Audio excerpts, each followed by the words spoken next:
Hello, and you're welcome to lesson number 3. This is our practical session, and we'll be looking at some very practical things today around the topic basic manuscript markup and the act of author's query. Okay, so let's begin. Um, let's check in, please. Check in that you're here, that you're watching this, and you truly want to engage. And if you are a student and you're having a direct connection learning experience with me, either at an institution or outside of the institution, this is the way to mark in your attendance. Thank you. All right. So we'll move on. What we cover today, by the end of this lesson, you should be able to apply, you know, standard proofreading marks, which I can also say copy editing marks effectively to physical or even digital markup. As per the aspect of digital markup, we're going to do this more intense later. You'll be able to identify passages in a text that require clarification from the author and also draft a tactful, clear, and professional author's query. All right. We're moving from theory to practice today, and I want you to be very ready for that awesome experience because this experience can transform how you understand this course. And in fact, it can, if you are able to understand this clearly, it will be a booster for you generally. So we're putting our tools to work today. So editing is not just knowing the rules, like I've mentioned. It is about applying them and applying them accurately so that the production departments will be able to function the way they should. Um, the, the, the point is you need to be able to communicate clearly, even without seeing the person in person. So I wrote here that it is about applying them accurately so that the production department who of course we will meet in the next module so that they can easily understand your instructions. So a messy markup are those signs, those ways of communications. They are those details that you put in to show your comments. When you don't do them appropriately, it affects how they understand your message. So you need to do that appropriately. All right, don't make it messy, make it clear so that it is comprehensible, it is understandable, and it is actionable. All right, before I move on to my next slide, I would like to bring your attention once again to something. A messy markup can lead to more errors during typesetting. Yes. If you are trying to correct and you are not clear and you communicate in an unclear manner and the person who is receiving it do not comprehend what you're trying to communicate, what will happen will be a state of confusion. And a state of confusion will lead to misinformation. Misinformation will lead, it of course, is a misinterpreted meaning, and then that can affect the manuscript. In many of your questions, many of you have asked questions around selected, giving more practical examples and more. And I have put some things that you should pay attention to. But before we go on to look at the practical aspect of things, I want you to know that copy editing and proofreading, they are using they're using the same standard markup signs, the same signs, symbols while editing. The thing is that copy editor edits in text. That is one difference. The second difference is that they also do their corrections directly in the line of text before production, before layout. Before layout. After the acquisition of such manuscript, they then go ahead to do what they call editing. And that one, it can be very rough in text and more. And at this stage, because manuscripts at this stage are usually double spaced, there's enough room sometimes, and most times by standard practice, to draw symbols, write corrections between the lines. However, for a proofreader, it is now laid out the way it should be at the end of it. So the proofreader does its own signs, symbols, editing on the edges, because there is no double space again, because you don't have so much space when you're printing. So marks are placed in the margins. Margins are that lines on the left-hand side or on the right-hand side, especially if you are familiar with exam manuscripts. And if you've used exercise book, I believe most of you would have, there is this margin line. So it's usually a space left for the proofreader. And in fact, it is a space left for your examiners to make comments. So you're not meant to write on those margins. So these marks are placed in the margin with a corresponding mark in the text to show exactly where the error is. Meaning that you put the main communication in the margin and then you spotlight where you're referring to in the line. Because proof are normally formatted like the final book, they aren't double spaced because it is in the final look and layout. So there is no room for them to write inline. Another difference you need to know about the use of the signs that we'll be seeing soon is that they are different in scope. You know, the scope of a copy editor is before planning, before layout, before the book is set or designed. Why the other proofreading is after. So what do a copy editor do that the proofreader doesn't do? The copy editor ensures that there is flow, there is clarity, there is a consistency in tone, there is clarity, and also there is content consistency connections throughout the text.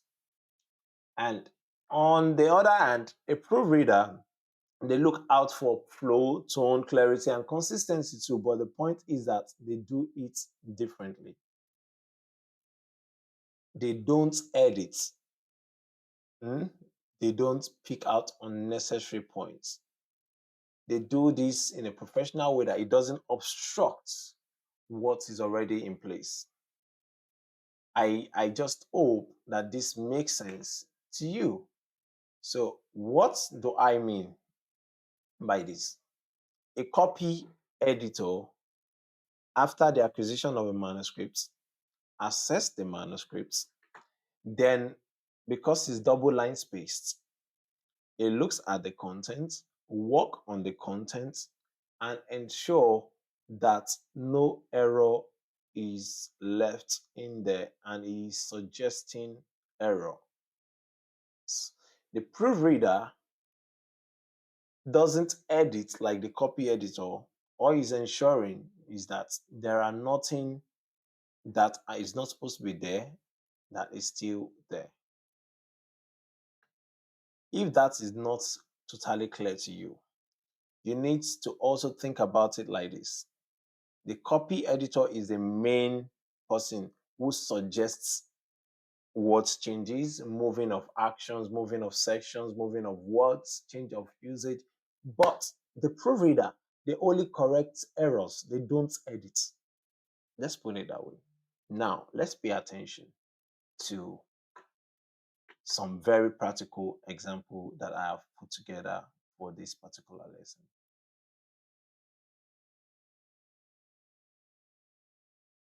So in this exercise, you're going to learn how to use some inside.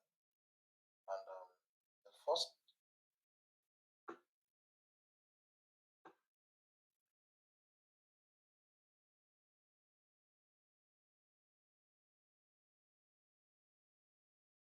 So in this exercise, you're going to learn how to use some basic proofreading sign. And the first one I would like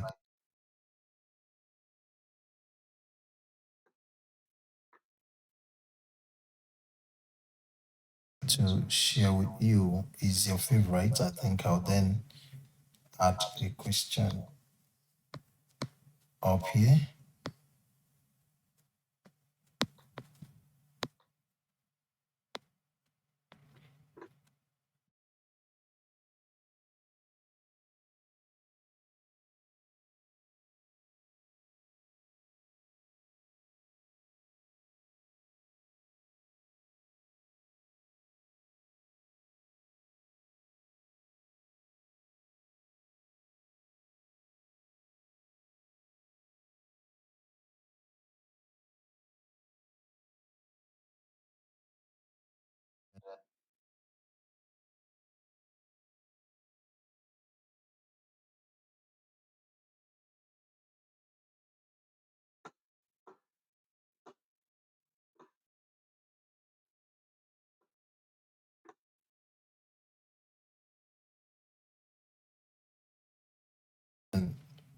how do we have I enjoy proofreading. You can see that there's something wrong here.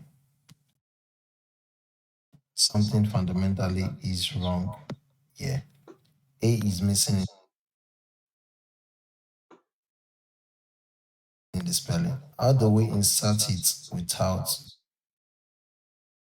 you know, affecting things? What you need to do is to, of course, use this correct sign, and then you add your A. So now in the second example, we have double E here, which is the wrong thing, the wrong spelling of that word. You want to do what they call replacement. So So can you you try this? Try this. Think about it. What do you think you require here? What do you think you need here for you to be able to, make and communicate your corrections? Think about this. Think about this. Hmm. Think about this. What do you think you need here? can do replacement by using this sign and then entering the value of what you want to replace it with. So I'm just going to replace E here with what? A. You see that is the sign.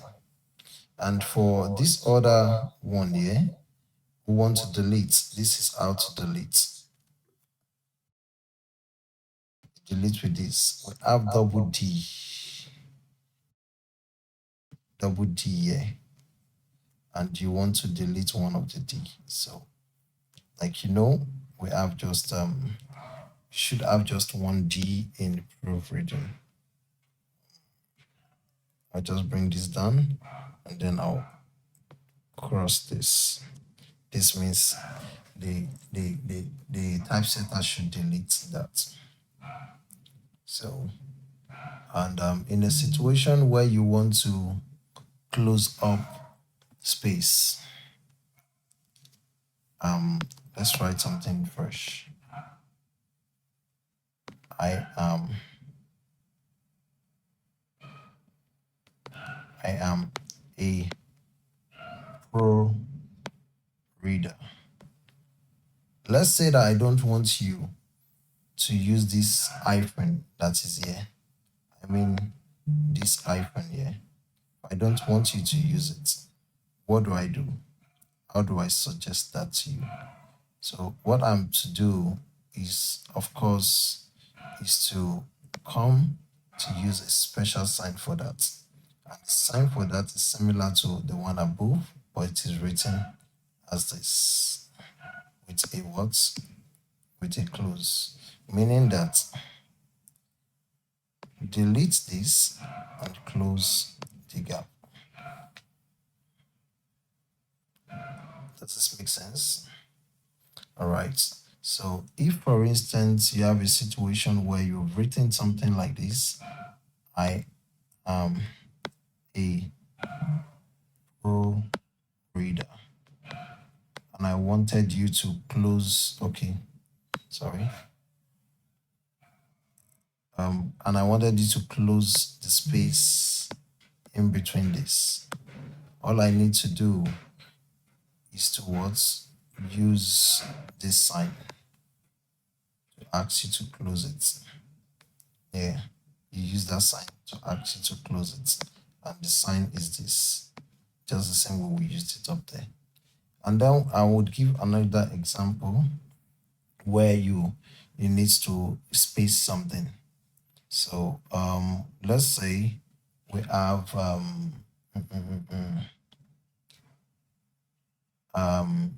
please learn well.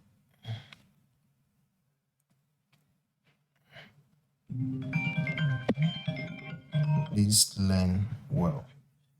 Let's say I've put the two words together, which is this. You see that these two are supposed to be separated. So you use the sign like this.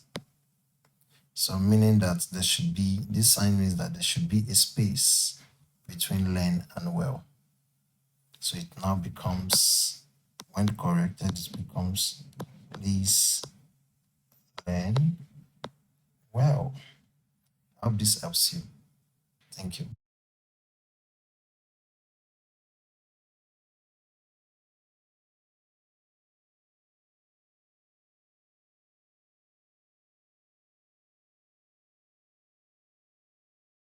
All right, I hope you're able to draw some knowledge from that.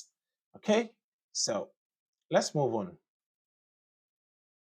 What is an author query? As a copy editor, you need to understand what an author query is. You are a brilliant person. You are not a mind reader.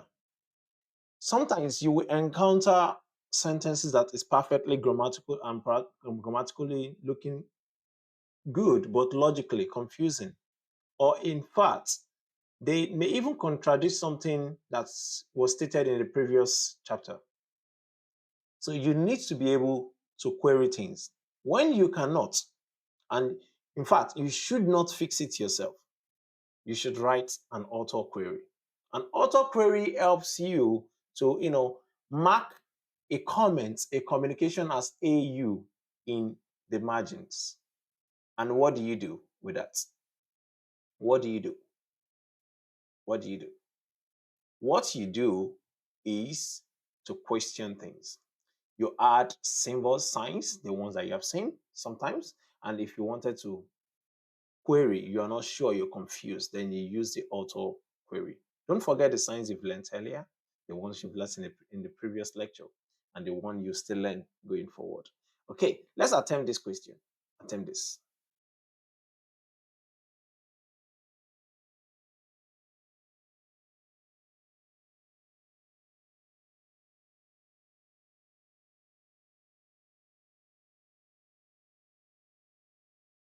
Okay, what is the primary purpose of an auto query? Is it to tell the author that their book is not good enough? To ask the author for clarification on confusing text, timeline, errors, or missing information, or to ask the author how much they are getting paid, or to instruct the typesetter on which fonts to use? Take time, think about this.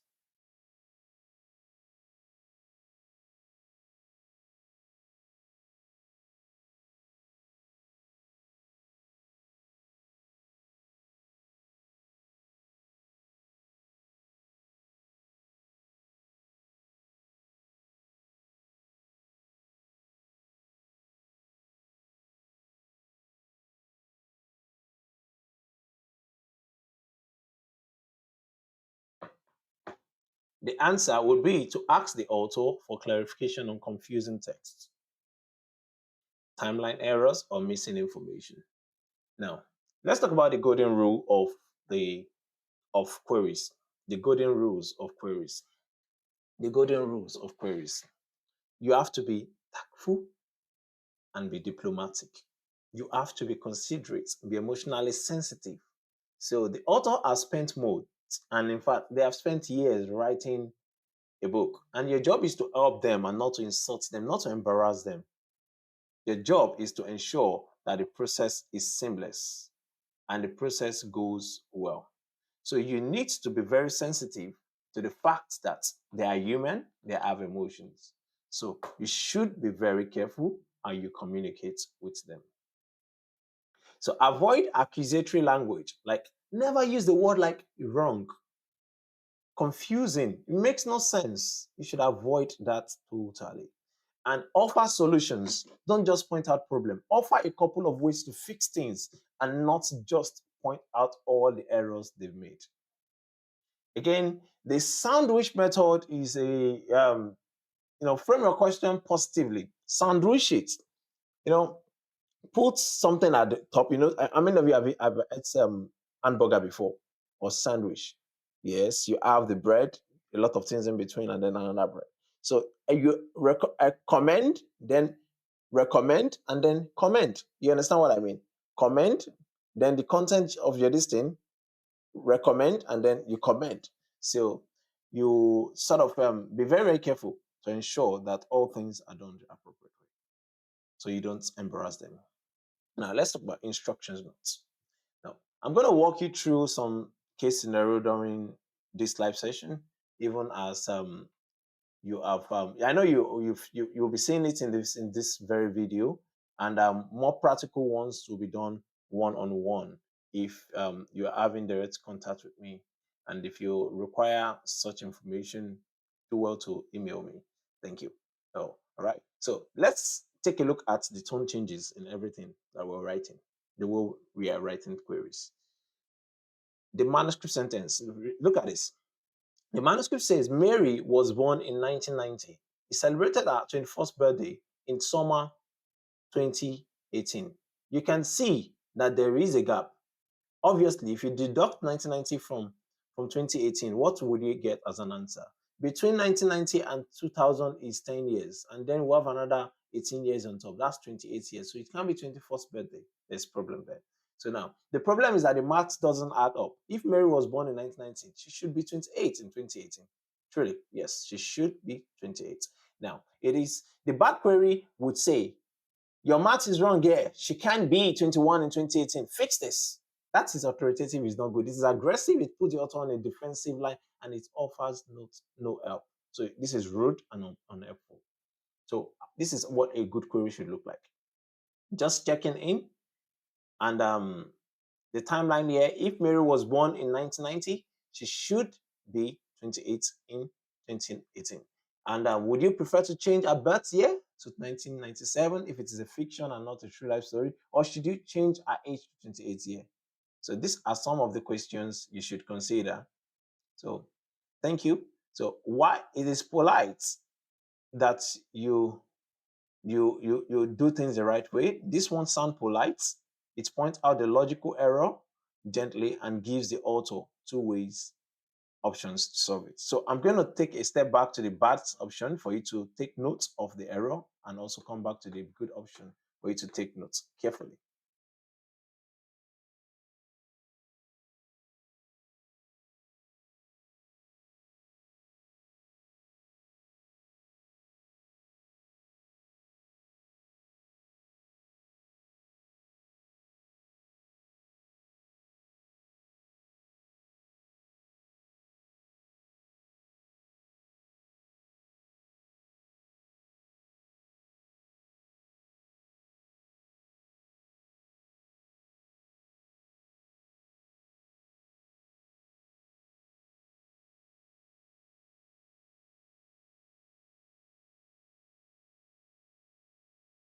All right, you've done that. So go to the next one, which is the good query. Now write this out.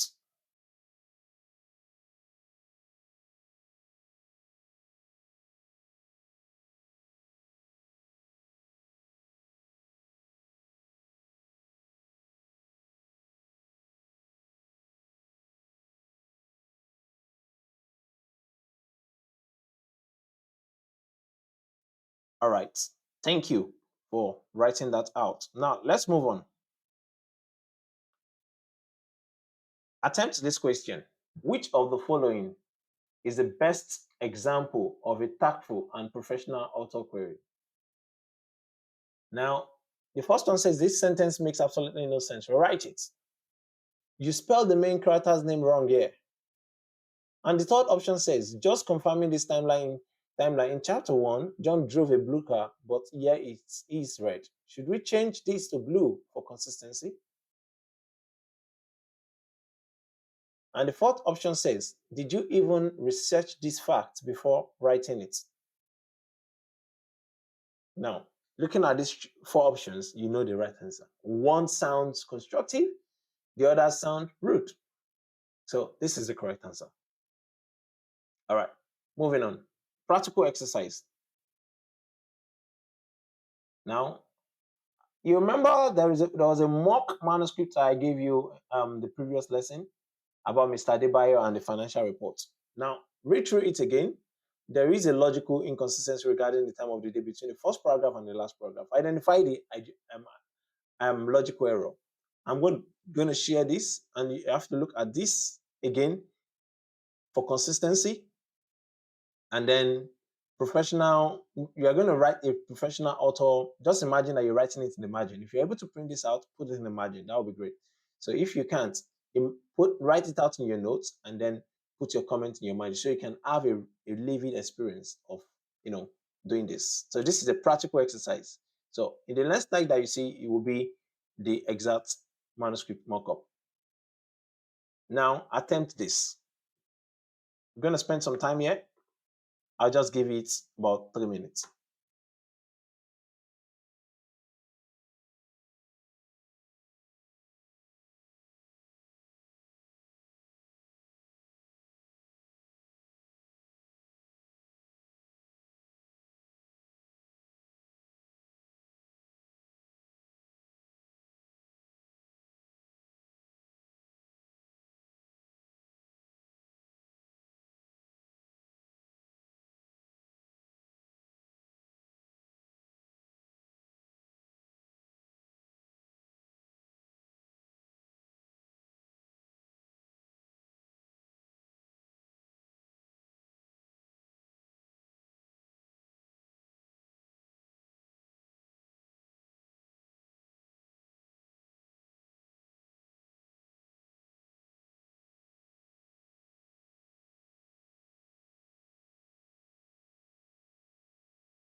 All right.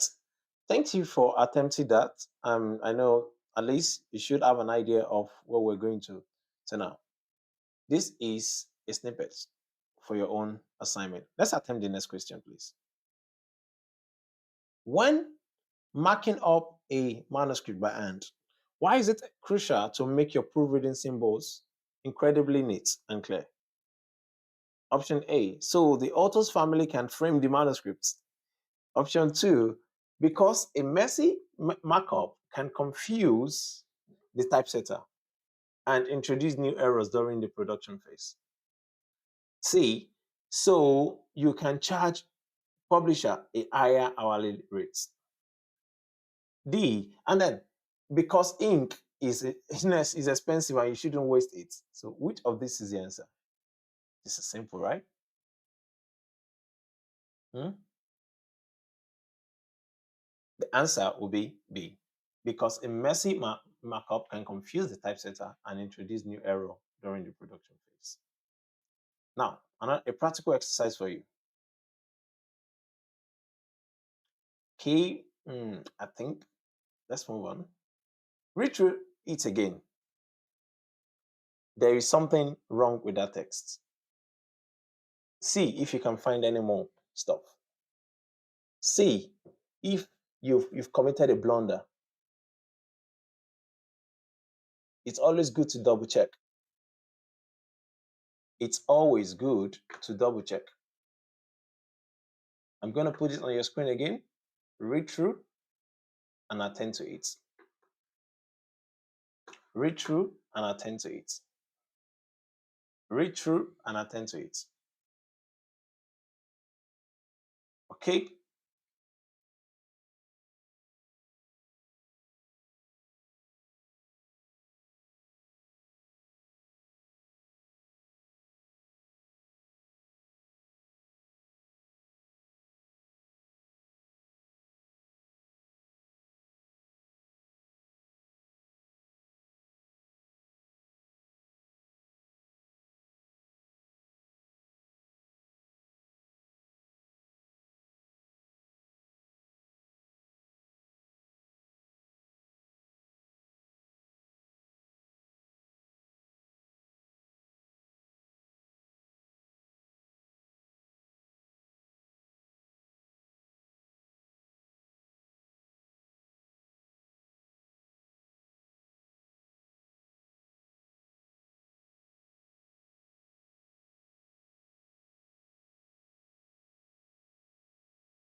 Okay.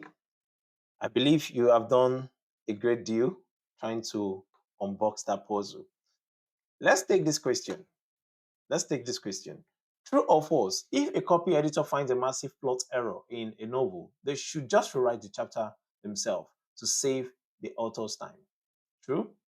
The editor's job is to fix everything automatically. Or false?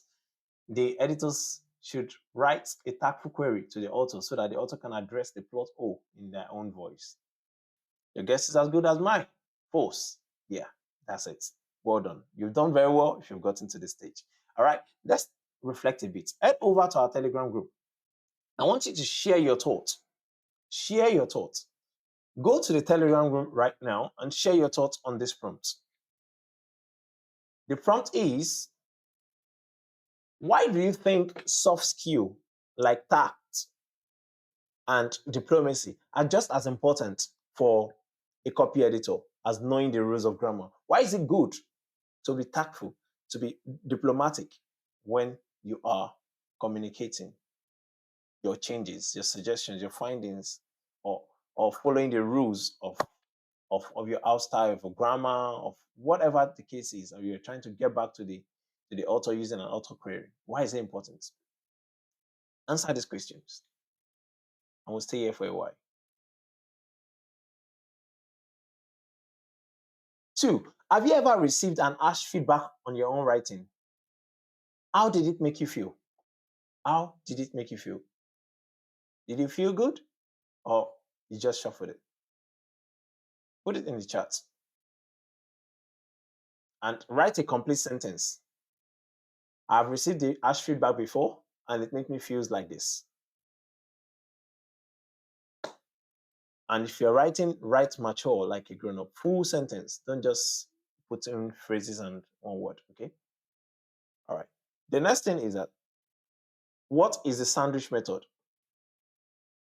Or is general best practice in leaving feedback? What is the sandwich method or a general best practice when leaving feedback for an author? So point out the error aggressively so that they never make mistake again. Ha ha ha. Or frame the question positively, assuming it's very simple oversight and offer potential solution. Or ignore the error completely so that you don't hurt their feelings. D, and then only leave feedback during lunch break. What do you think is the answer? B. Okay. All right. Today, we've been able to bridge the gap between knowing the rules and applying them. We practice marking up a manuscript clearly so that production team can do their job efficiently. Most importantly, we learn that a copy editor must be diplomat in their querying. So Auto queries are very important tools for clarifying confusion, text, or plot holes, but they must be written in a tact, respectful, and collaborative spirit. An editor must master the act of polite query so that they can build a strong and lasting relationship with author. Does that make sense? Thank you. All right. This is a time for you to ask your questions. Ask me as much as you can. Scan to ask. I'm not going to keep this for long. Yes, scan to ask.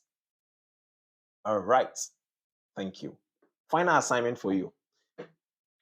Finalize that your markup of Mr. Adebayo's manuscript snippets, and then you should ensure that the auto query is clearly written in the margin. Hold on to these documents. If you have done this, when you do this, if you have done it, whenever you do it, you have successfully completed the foundation of this course. And then we can proceed on to the next level. Now it is a time to scan to check out. Check out.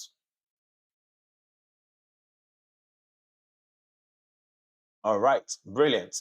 Thank you so much for attending today's lecture. If you have any further questions, always go back to the checkout and to the question pool, and then you can put in your question. See you in the next lesson.